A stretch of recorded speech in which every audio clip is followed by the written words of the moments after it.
नमस्कार। मैं सुनीता कथा मंथन में आप सबका स्वागत करती हूँ। कथा मंथन में आज सुनिए ममता कालिया की कहानी जिंदगी 7 घंटे बाद की। रविवार का दिन बहुत लंबा लगता है। सुबह सुबह ना बिस्तर से निकलने की जल्दी, ना साड़ी प्रेस करने की हड़बड़ी, ना नाश्ता निकलने की उतावली। बस देर तक लेटे खिड़की के कांचों पर लिपटी धूप का निर्विकार उजालापन देखते रहो। बीच बीच में अखबार वाला, दूध वाला, डबल रोटी सब की चीखें सुनते रहो। फिर भी सवेरा जल्दी नहीं खिसकता। छुट्टी के दिन वक्त ऐसे रेंगता है जैसे बस की भीम का एक क्यू। एक एक एक। उसने ड्रेसिंग टेबल की ओर देखा। आईने पर धूप तिरछी पड़ धूल के कणों को चमका रही थी। आत्मिया को लगा उसका चेहरा तो यहाँ ड्रेसिंग टेबल पर रखा है। Foundation cream, nourishing cream, hand lotion, skin food powder रूस की डिब्बियों में। इस समय जो वह लेकर लेटी है वह रात का चेहरा है। दिन का चेहरा कितनी ही गुलाबी पीली शीशियों में बंद दृष्टता से मुस्कुराता उसकी प्रतीक्षा कर रहा है। सिरहाने पेपर बैग की चिकनी किताब पड़ी है। रात वह लेडी चैटरलीज लवर 5वीं बार पढ़कर सोई थी। सोने के कमरे में यह छोटी सी अलमारी सिर्फ नार्बोकोव, मिलर, मोराविया और लॉरेंस से भरी थी। मास्टर लॉक उसमें हमेशा डला रहता था। कोई पूछता तो आत्मिया हंसकर कह देती, इसमें माँ की फोटो रखी है, रोज पूजा करती हूँ। छुट्टी के दिन का रंग आत्मिया को कतई नहीं पसंद। काम वह इतनी फुर्ती से करती है कि घर लाने को कुछ बचता ही नहीं। बस प्रोड्यूसर स्कीम आने का यही एक फ़ायदा हुआ है। जिम्मेदारियां बढ़ गई हैं। पहले स्टूडियो और ऑफिस के चक्कर लगाते लगाते पसीना पसीना हो जाती थी। अब स्टूडियो से बहुत कम संबंध रह गया है। अपने कमरे में ही अधिक बैठती है। पहले बेशुमार काम रहा था। किसी मिनिस्टर को छींक भी आई नहीं कि जाकर सारे शोक सभा के रिकॉर्ड्स एडवांस में ढूंढकर रखने पड़ते। किसी आर्टिस्ट ने वक्त पर आने से इनकार कर दिया तो 50 टेलीफोन खड़काने पड़ते। स्क्रिप्ट समय पर ना आए तो दर्जनों स्मरण पत्र भिजवाने पड़ते।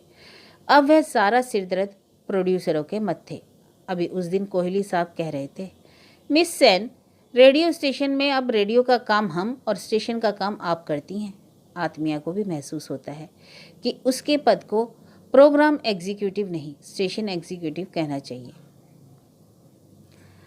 आत्मिया ने लेटे लेटे घंटी बजाई। कैलाशो दौड़ती आई और पर्दे के पीछे से पूछा, क्या चाहिए मेम साहब? 1 प्याला चाय और, आत्मिया ने हुक्म दिया। कैलाशो वापस दौड़ गई। आत्मिया नौकरों से बहुत रौब रखती है। फिजूल बकबक करना उसे नहीं पसंद। कैलाशो जब तक बिल्कुल जरूरी ना हो नहीं अंदर नहीं आ सकती। भंगी धोबी चौकीदार सबको 2 तारीख को तनख्वाह मिल जाती है, मांगने की जरूरत नहीं।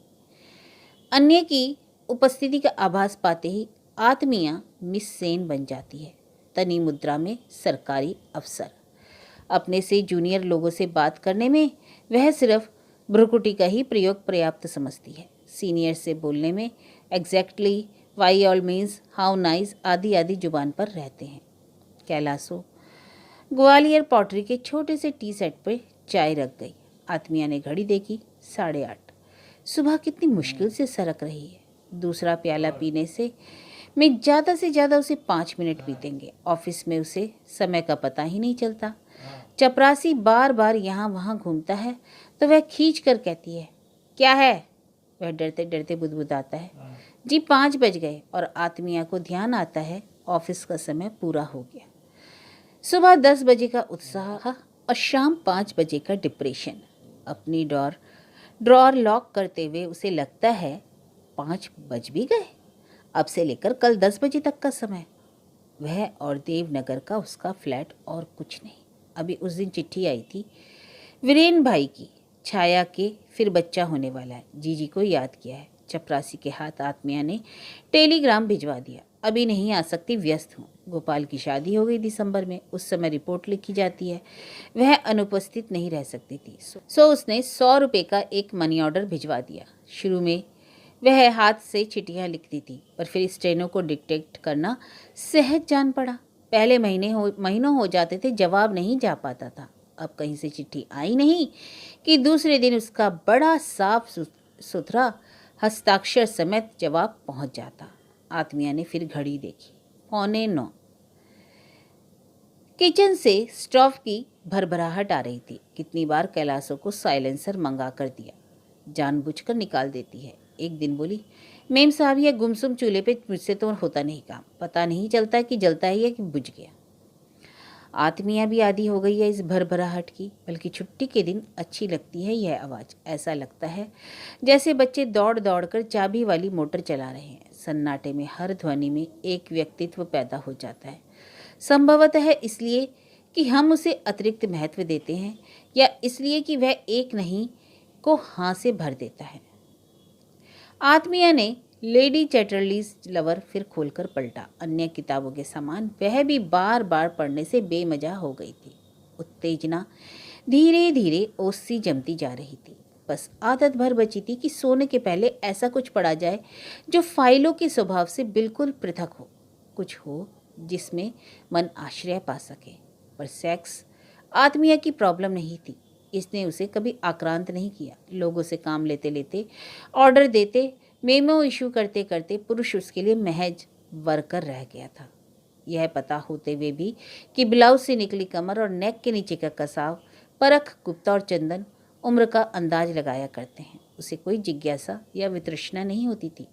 पिछले 5-6 सालों में कॉम्प्लीमेंटों की संख्या घटती जा रही थी। जो पहले वजह बिला वजह उसके कमरे में आ जाते थे, अब एक ठंडी सौजन्यता की मुस्कुराहट होंठ पर लिए हफ्ते पखवारे नमस्ते कर लेते थे। उनके व्यवहार में ऐसी कुशलता थी जैसे बस के छींटों से बचने को एक कदम पीछे हट गए हो, बस और कुछ नहीं। पर यह उसकी प्रॉब्लम नहीं है, इसलिए उसे इसका पछतावा नहीं। जब वह यूनिवर्सिटी से एमए करके निकली ही थी, लोगों का अधिकतम प्रिय प्रश्न था, तुम शादी कब करोगी? 1-2 साल रेडियो ट्रेनिंग वगैरह वगैरह में बिता दिए तो सहेलियों ने खकोरना शुरू किया। अम्मी, तू शादी क्यों नहीं कर लेती? आत्मिया बेफिक्री से मुस्कुरा देती। जल्दी क्या है, जब तक नहीं की तभी तक ना। किसी दिन मजाक में भी यह हाथ आगे बढ़ा दिया तो अंगूठी लेकर ही लौटूंगी। हाँ, तो उसे गम नहीं कि उसने हाथ आगे क्यों नहीं बढ़ाया। कनक को वह खूब झिड़कती थी। क्या सुबह से पिच पिच में लग जाती हूँ, कहीं से तैयार करो, कहीं उसे खिला, सबके रूठने मनाने का ख्याल, घुड़कियाँ सहो, संडे मंडे भी तेरा वही रूटीन, छुट्टी भी नहीं मिलती कभी। कनक आंखों में अजीब सी चमक भरकर कहती, पूछूंगी जब रातें भारी पड़ेंगी। आत्मिया दुष्टता से हंस देती। तो उनके लिए दिन की किचकिच पालने की क्या जरूरत? भाई, जैसे व्हीलर हर स्टेशन पर बुक स्टॉल रखता है ना, वैसे ही हर शहर में एक मित्र रखेंगे हम। धीरे धीरे मित्रों की मित्रता पर उदासीनता की धूल बढ़ती गई।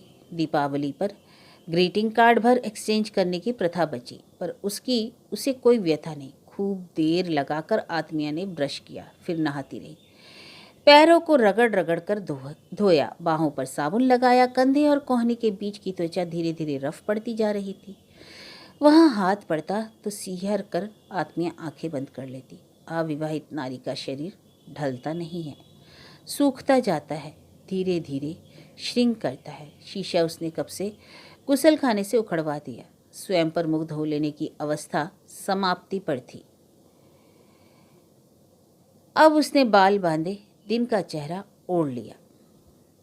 दूर सेंट मैरी चर्च में 11 के घंटे बजे। लंच लेने में अभी 2 घंटे की देर थी। आत्मिया बरामदे में बैठी अखबार पढ़ती रही। सड़क से स्कूटर, रिक्शे, मोटर, टैक्सी गुजरती रही। बच्चों के झुंड भागते झगड़ते निकलते रहे। हर आवाज़ पर आत्मिया त्योरी चढ़ाकर देखती और आश्वस्त हो फिर अखबार में जुट जाती। धीरे धीरे अखबार से भी मन उचट गया। सिर कुर्सी की बैक पर टिकाए वह आसपास के मकानों की ओर ताकती रही। सामने अजवानी के यहाँ टैक्सी से उतर एक विस्तृत परिवार अंदर गया। बराबर में तेजपाल सिंह और उनकी बीवी अपने मेहमान से उत्साह विदा ले रहे थे।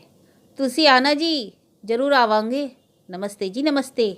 लोग आते रहे जाते रहे। साड़ी सूट फ्रॉकों के विविध रंग चमकते रहे, छुपते रहे। आत्मिया को फिर याद आया ऑफिस का बेतहाशा काम, भाग दौड़, फंदे दर फंदे, 10 से 5 तक का तापमान।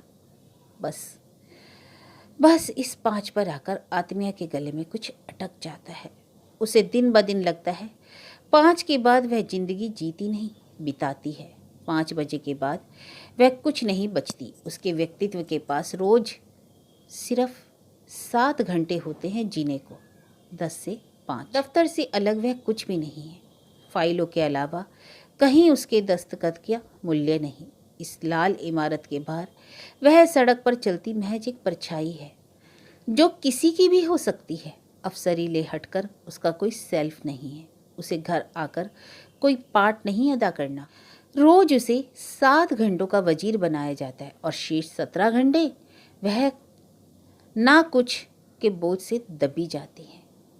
आंखों पर हाथ रखे रखे उसे लगा उसके हाथ बहुत सूखते जा रहे हैं, रूखे होते जा रहे हैं।